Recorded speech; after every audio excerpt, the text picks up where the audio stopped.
কি ছিলে আমার বলো না তুমি, আছি তো আগেরই মতো এখনো আমি।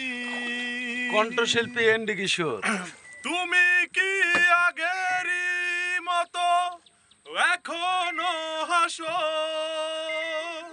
তুমি কি তেমনি করে আমায় ভালোবাসো? কি ছিলে আমার বলো না তুমি, আছি তো আগেরই মতো এখনো আমি। লা লা লা লা লা লা লা লা লা লা লা লা লা লা লা।